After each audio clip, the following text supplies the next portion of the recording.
I don't know if it's a silly question. Torpedo Captor, where did the name come from? That's a good question. Torpedo, all right. It's just a joke, to be honest. If you want the real story, I guess you want the real story. Okay, so when as much as you want to tell me.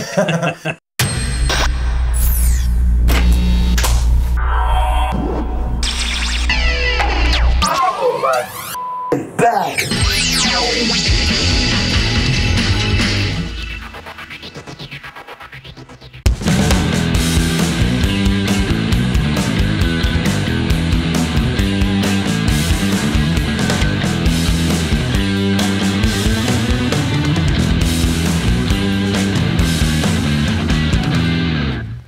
All right.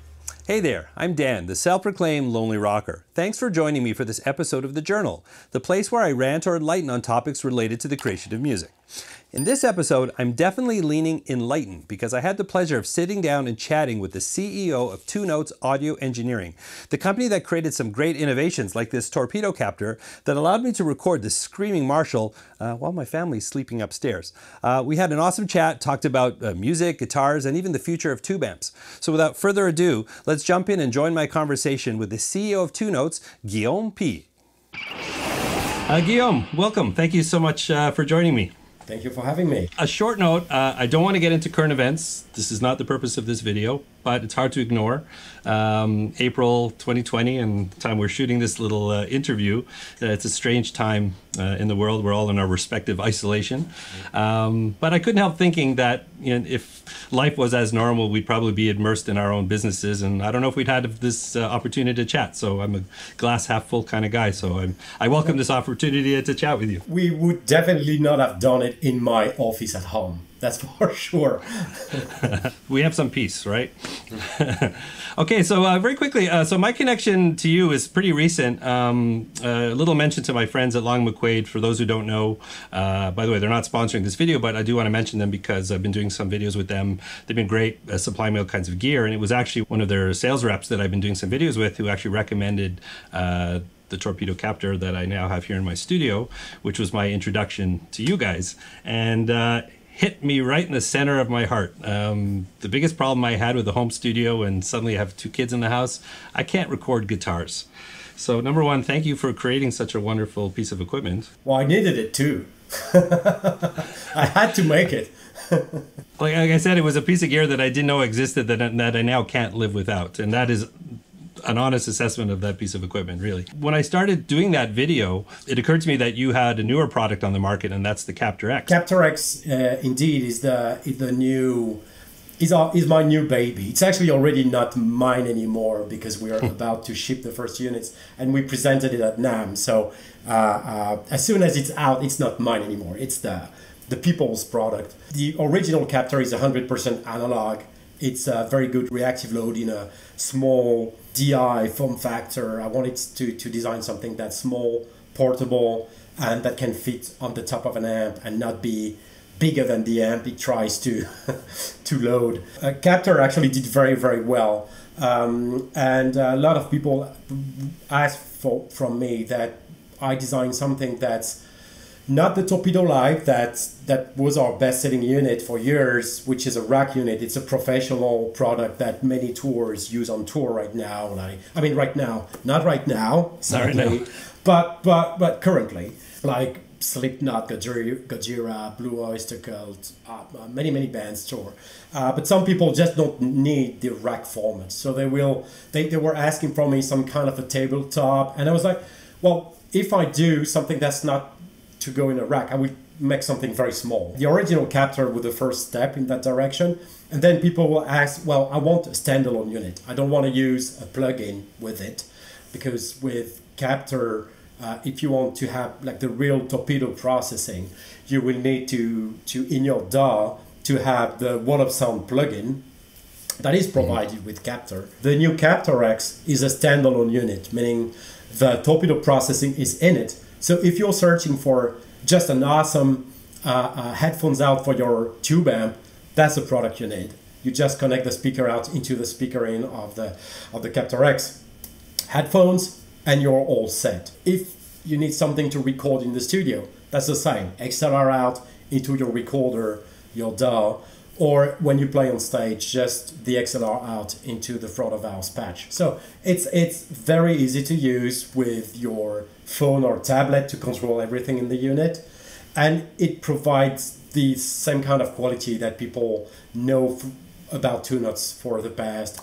Well, the first product was 12 years ago. So we've been trying to push that concept, which was new at the time. I think the Captor, what's interesting with the Captor X is that it's the smallest, most effective, and also at a very good price point. I'm very proud of it. I think many people will enjoy the fact that we try to make the Torpedo product more affordable. And it's awesome to think that you will have something that is studio quality for a little bit more than $500. Well, I could say just from my experience with the Captor 8, I mean, and I guess that's a big distinguishing factor between the two, because for me, I'm in a studio environment where I find a lot of use of the wall of sound, where I'm not committing my cabinet during tracking. I can change it later. It's extremely flexible. I understand that, and that's why we have the plugin, so you can actually have fun with it and go back to your project 1,000 times if you want to. My experience in the studio is a little bit different. I want something that's the day we record, that's as close as possible to the finished product. So I'm trying to get the vibe of the moment, including the tone, right away.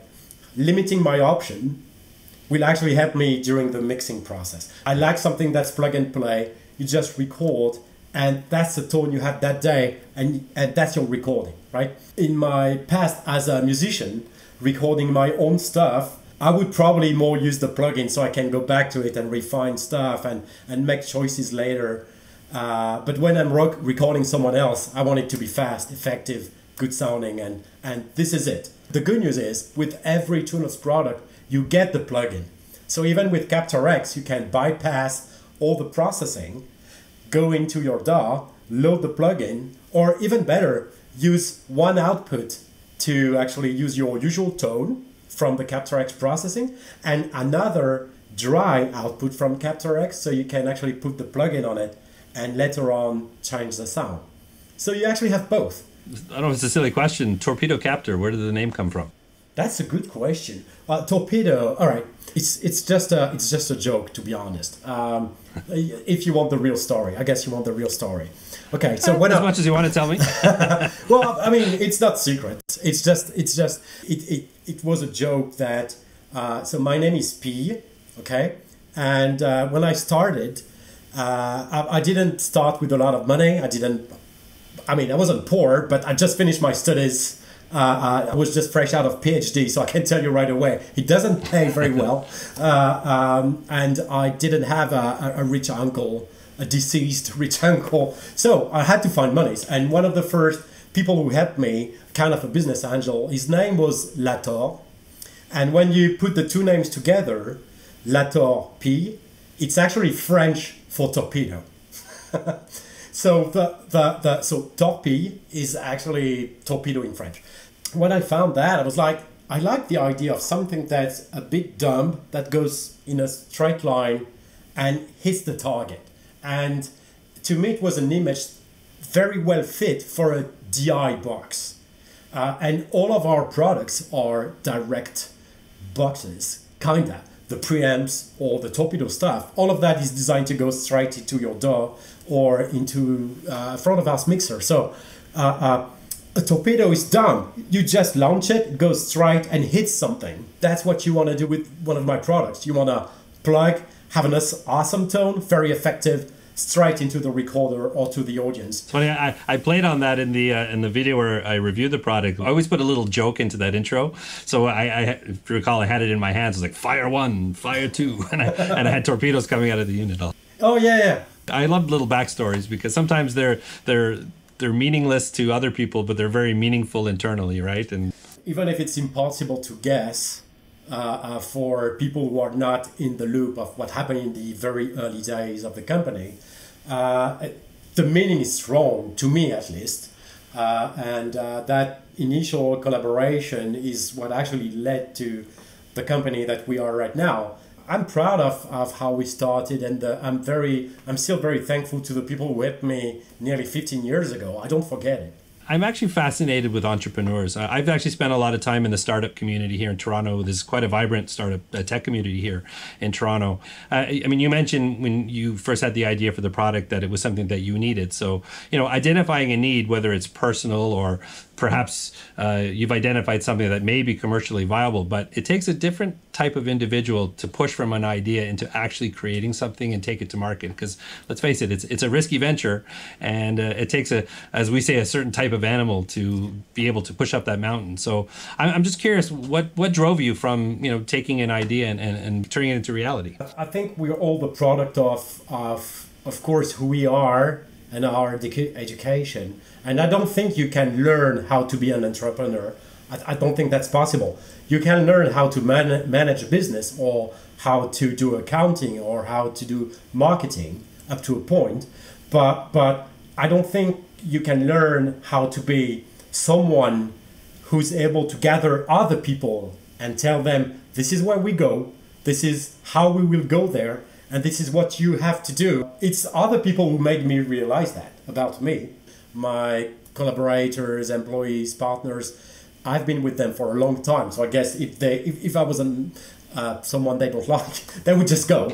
Or if they didn't trust the leadership, which is usually the real reason why people go. People can work with someone that's not cool if they trust the leadership. If they don't, they just go. If I could say, I think passion is contagious.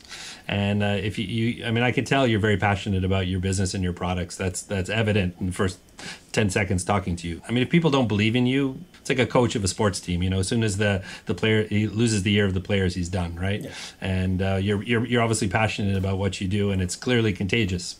And you can rally the troops, and they want to rally around you and make some great products. Oh, absolutely. So when it comes to musical equipment, there's a stigma attached to certain kinds of equipment. Like your guitar has to be made in the United States, your microphones have to be German. As far as I know, France is not generally known as a country with a history in designing audio products. Are there more that we haven't heard of, or are you on the leading edge of this? We've had quite a few big brands in terms of guitar. I can think of Vigier guitars. I can think of Lag guitars, which would be probably the biggest solid body guitar builders you can find in France, but they are not huge in the US. If you get out of the guitar market, Arturia synthesizer, I have one behind me. Okay, actually I've got an Arturia product here too. They design awesome synth modeler. I love the product. I use them. I'm a little bit of a keyboard player as well, so I use their product a lot. Probably PA system and acoustics is pretty big. I think that's the biggest manufacturer we have in France, like in the audio market as a whole. I think L Acoustic would be the biggest one. Or focal monitors and headphones. I would probably, with my 10 fingers, I can count them all. So I guess your next question is there any interest in building anything in France because nobody cares? Yes, you're right. Nobody cares. Apart from the French. I'm just there. I enjoy living here, and I enjoy the people around me and my family here. But I could do the same from California or Quebec. I speak the language for Quebec. So my channel experience, my whole Lonely Rocker thing, it's kind of autobiographical. What I do for a living working in production, I'm what they call a turnkey producer, where I wear many hats in the production work that I do for television and that. And it's sort of translated into the musical side of me. I actually used to call my channel I Don't Have a Band, because I don't, but I just do everything myself. I learned to play different instruments. But that whole, and tying in a little bit to modern times and what we're dealing with today is, couldn't help but think of the whole concept of self-reliance. The music industry, the business, it's become leaner and leaner and more splintered. So anyone who is making a career in music, or content for that matter, self-reliance, that just keeps running through my head. And when I first was introduced to your products, that hit right in the pocket. And just wondering that philosophy and how much a part does that play in the designing of your equipment? I think even professional musicians today are expected to know a little bit about recording or about how to set up their tone. Our generation, people between 45 or 50, like professional players, they all have at least some basic knowledge about how to record themselves at home, how to work with other players from home, and they will never record guitar in the studio. But most hobbyists, everybody records at home. Like the sound card today, like I have an Audient ID4 on my desk here. It's less than 200 euros or $200 or probably 149 or something like that. It's not a ton of money, and you have a quality that I would have loved to have 25 years ago when I started doing with the very first direct-to-disc solutions. All the budget sound cards were awful. Today, with a budget of, let's say, $2,000, you can have a proper interface, a proper computer, fast enough to record whatever you throw at it, a couple good budget mics. I mean, you don't need a ton of money. I think that the reason why with the Torpedo I try to make more budget conscious product, the vast majority of people are just people who are passionate, and they will probably have 20 guitars on the wall if they have the money, but they probably won't have 20 amps, definitely not 20 microphones to record their guitars. Right.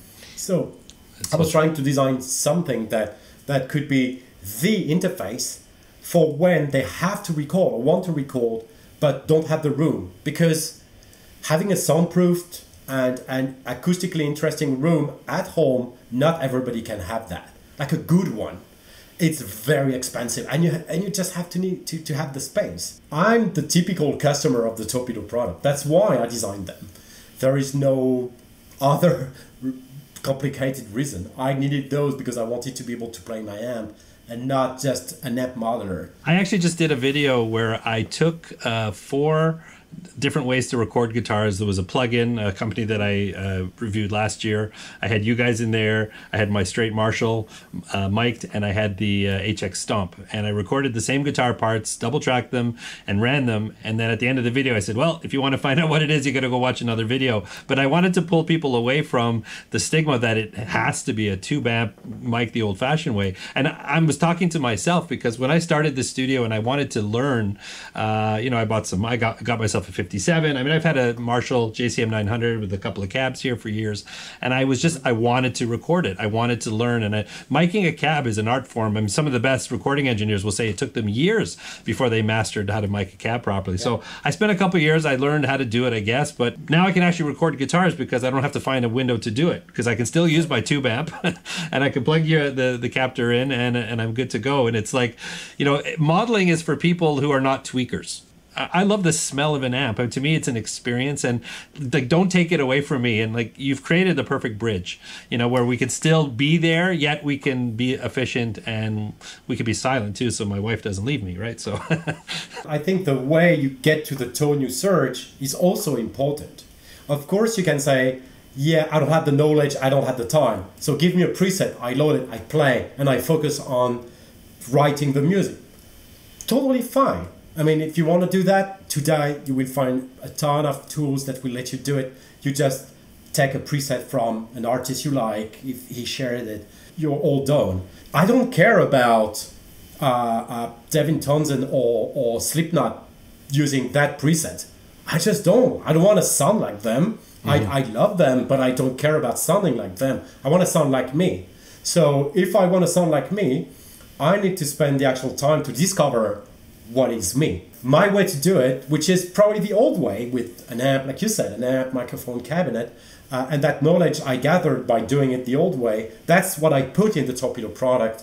So you can have that in a more practical, like you said, you have to wait for the window where you can crank the amp. I think 99% have to wait for that time where the whole family is out. We all have a story about that. My biggest fear, and it's something I'm trying to instill in my kids, because digital has made things more accessible. The idea that music is becoming so sterile and the same. And then the thing that I teach my kids, I have this phrase I always say, carry the torch of rock and roll. I said, it's up to you guys, because, even like recording practices, people are recording on a grid. Everything is so perfect and timed, and that looseness of and just being able to improvise and be free, that's lost in a lot of the music today. And keep taking away our traditional tools. I realize not everyone can go spend $2,000-$3,000 on a good tube amp, and they should still be able to make music, and that's why those tools are there. But I love how you've bridged traditional and brought it forward into modern times, and like you said, I've invested in this amp and I want to use it. If I bought,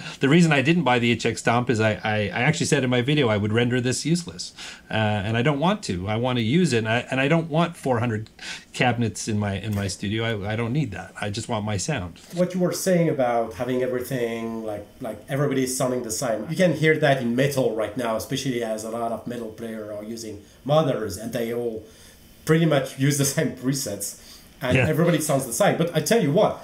25 years ago, everybody would die to go to Florida to get mixed by the guy who were mixing Cannibal Corpse, and everybody wanted to sound like that, so everybody was buying dual rectifier. So I think it's not really different. The product change and the fact that it's more affordable is awesome. Like, I don't know what you had when you started, but I didn't start with a $2,000 tube amp. I started with a stupid PV 15 watts that sounded awful. Whatever channel you put, it was just garbage. And it was I remember those PVs. I hated them. The Rage 15. Like, oh yeah, the Rage. When you hear the tone, that's what you feel. Like, how could I spend that much money in that garbage? But it was awesome. Like, that's all I knew at the time. And when I had the Marshall 8080 or the VS 100, I mean, those amps were great workhorses when you were an amateur band rehearsing with your friends. I mean, they work. But what kids have today, I mean, from their phone or tablet, they have something that's 1,000 times better than those tiny amps. So it's like people complaining about MP3 versus what we had in the 80s. I mean, what we had in the 80s, what I had, was a stupid record player that worked on battery with a mono speaker that was this size.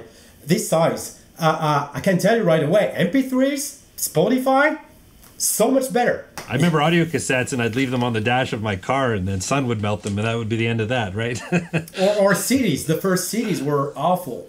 So, I mean, I think that the digital age actually brought a lot of quality. We use digital in pretty much every part of our lives, in our cars. I mean, there is nothing without a chip in it. So it's not... Resistance is futile. So the one chip I got to get rid of is one on my shoulder, then, right? Well, no, I'm not saying. I mean, I could say that tube amps are better. I mean, mothers just try to replicate that for a reason, because that's the benchmark. That's what everybody tried to get, and not every tube amp. They are not all awesome, but that's the benchmark. And mothers are not at a point where they create their own type of sound, really, where they separate from tube amp, saying, okay, that's the sound of 2030. It's no tube amp. Nobody wants to play that. That's only mothers can do that. I can tell you, and I was alluding to it before, and I didn't sort of finish when I did that video about the 4 recording methods. I didn't want it to be a competition, and realizing that the one method of all of them was my ability to record an amp with a microphone. So my own skills were on display compared to really good models, or like I said, coming straight through the captor. But the thing was, when I just listening to people's comments about that video, everyone is trying to spot the tube amp. That's what they're trying to do, and more people pick the plug-in over the amp. Well, I'm just like, they're like, oh, I got to check out that company now. It's like, well, that wasn't really the point. The point is that there's no better. It's just, what captures you at the moment. It reinforces what you're saying, that it's true. A lot of it is stigma and just what we believe it to be, as opposed to, sort of getting that out of our mind. And as you say, just creating music. It's awesome to be able to afford the product that inspires you, whatever that product is. If it's a tube amp, good. If it's a mother, I mean, mothers are not cheap, like the high-end stuff. It's not. The Torpedo products are not cheap. So when you invest in those, you need to think about it before putting the money out, right? Yeah. And it's all about user experience, I think. I read somewhere that tubes might actually become in short supply.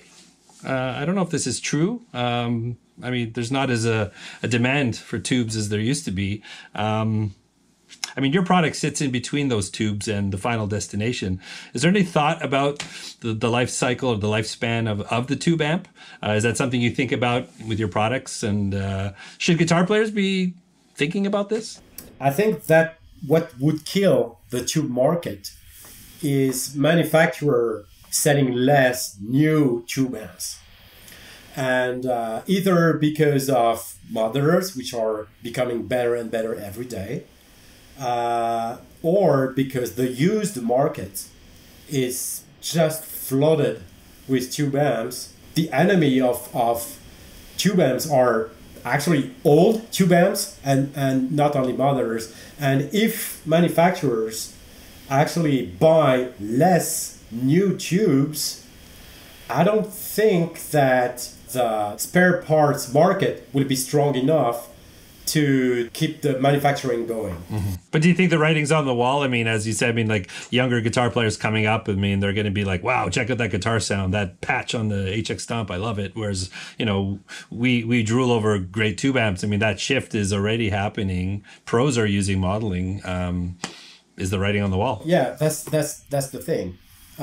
Many of us wanted to buy a tube amps, not because we were sure the sound was better, but probably because our heroes were playing that, right? The 20-year-old kid who loves guitar, maybe his hero is actually playing a modeler. Maybe will not care about buying a tube amp, even if given the opportunity, will buy another $3,000 guitar and not a tube amp. To be honest, I'm not very optimistic about the future of tube amps for guitar. I don't think they will disappear the way old TVs disappeared the minute that the flat screen were good enough and cheap enough, because I think we have a closer relationship with our tube amps, which are part of the instrument, right? That's the guitar and the amp. You can't really dissociate both. Like, you have to think about your tone globally. But I don't see that market expanding. I think they will be there for a long time. They don't break. The parts are easy to find. It's just the tube. As long as we have a couple factories, we don't have so many factories actually building them. I don't have any solid numbers or data about that. But well, that was kind of my question, because less and less I know sourcing more in China. The sort of the classic companies that used to make tubes are not making them anymore. Supply and demand, right? I mean, as the demand starts to dwindle. I think something that can help the tube amp market is to differentiate or offer new functions that old amps don't have and won't have. For example, that's why we partnered with some brands and to help them create real tube amps that have a digital part in it. So we have the example of Rev, and they just released their new amp called G20, where we wanted the tube amp tone and the practicality of a 2-notes output, of a Torpedo output. We've all done shows where you don't have your own engineer, so you just work with the guy that's there, with the mixer that's there, the preamps that's there at the venue. And when that happens, you are not in control. You don't know what will happen to your tone and what will be sent to the audience. At least the Torpedo part of that amp, of the G20, will let you know that you won't have that broken 57 on that broken 9060 Marshall that you will find everywhere, but 2 of the speakers are busted, and that's all you'll get that night. And so you need to figure out which one to mic. I mean, the reality of most bands is this. I've done that so many times. The ability of control, having something that's portable, that still has the tube tone, and you control what is sent to the audience, at least to the mixer, that's actually a relief. That's less surprise. That's actually a lot of what people search when they buy a modeler and go on tour with it. It's just they want reliability, they want consistency in the sound, and they want the stuff to not break, and they want easy setup, fast setup, because nobody has time. Right. I think one way the market can go is actually what I'm pushing, is designing hybrid amps that are a little bit digital, but only in the part where digital is the best. And speaker sim, digital is the best. For the tube sound, I think tube is good at that. so yeah, again, it's about creating new products. Like, for example, headphones out on a tube amp. Like, who has a proper, good sounding headphones out on the tube amp? That doesn't exist. I bet in history somebody tried and blew their amp up, right? Oh, well, I mean, if you plug headphones up the speaker out, yeah. I'm sure somebody tried. Yes. You know the magic smoke that comes out of the part and you can't bring it back in? Yeah, you will see a lot of it. I mean, just having a tube amp and plugging your headphones in it.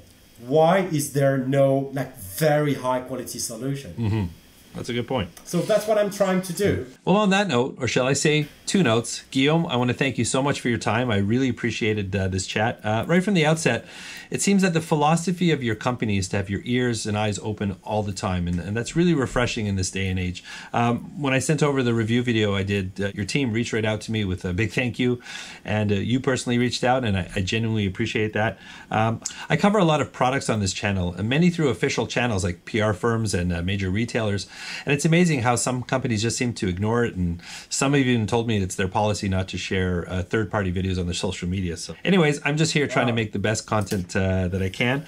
So I genuinely appreciate it. Thank you for your time, your insights, and your humor. Really enjoyed the chat, and I certainly hope everyone watching will as well. So thanks again. Well, thank you for your time. I'd like to say about that. We were born on social media, and we embrace them at their birth, and I think it's an amazing way to stay in contact with the actual users of our product. And to me, as a product designer, I think it's incredible the amount of information or frustration I can get from my users, having the humility to talk to the actual user, and not only the happy camper. I mean, you are happy about the product, but that's not why we contacted you.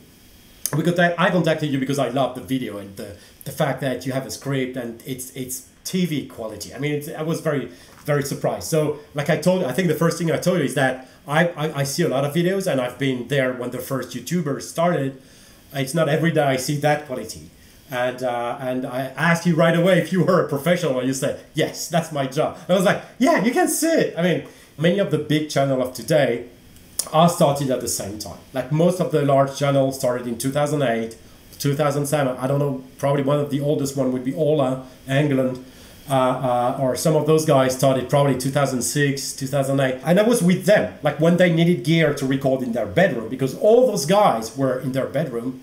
I was like, yes, I'd be thrilled to help you achieve great tone and help you, maybe give you advice, I mean, in recording or how to use my product. And I've been with many of them since 2008. So not only I understand how it works today, but we've been an active part of how that whole influencer thing in the guitar market happened. So I was talking about helping them, but they helped me a lot. Like they've built their own brand, guys like Ola or Fluff or I mean, there are too many to name them all, Rabia. And all those guys created their own brands by doing reviews and pushing their own music. And I'm glad that I could help them, and they helped me. And today when they need something, they know they don't have to ask twice. So I can only hope that, well, your channel grows and that people actually notice the quality. It's important. I'm glad you picked up on that, because is my background. So I'm fusing all the things that I love to do. And, I don't do 4 videos a week because my videos take 3-4 days to make. So it's impossible. I think everybody can see I put that. a bit of care. Well, I certainly hope so. But I thank you so much for saying so. And again, I thank you so much for taking your time and joining for this. It was a lot of fun. I learned some things. I wish you guys nothing but success. And I look forward to anything new you guys got coming up. Thank you too, Dan. And you have to come see us at NAMM, Winter NAMM. Summer NAMM is dead. So just come visit at NAMM if you get the opportunity. I would definitely love to take you up on that. I'll be there. All right. Thanks a lot. All the best. That was a really awesome chat. I hope you enjoyed that. I think we talked about a lot of really interesting concepts, and certainly gives you a lot of thought about the tube amp itself. And Two Notes has created some really great products, and definitely you should check them out. I'll put the link to their website in the description below, and you can also find them on social media, as Guillaume said, that they're very active with their community. Anyways, I hope you enjoyed that. If you're new to the channel, I hope I've earned a subscribe. I've got a lot of great things going on here on my channel, a lot of it revolving around this home studio. I talk guitar, gears, amps, I do a lot of product reviews, all kinds of cool stuff. So just hit that subscribe button. And if you really want to support this channel, I am on Patreon. The links to all of my information in the description below. And above all else, I hope I'll see you again in another video.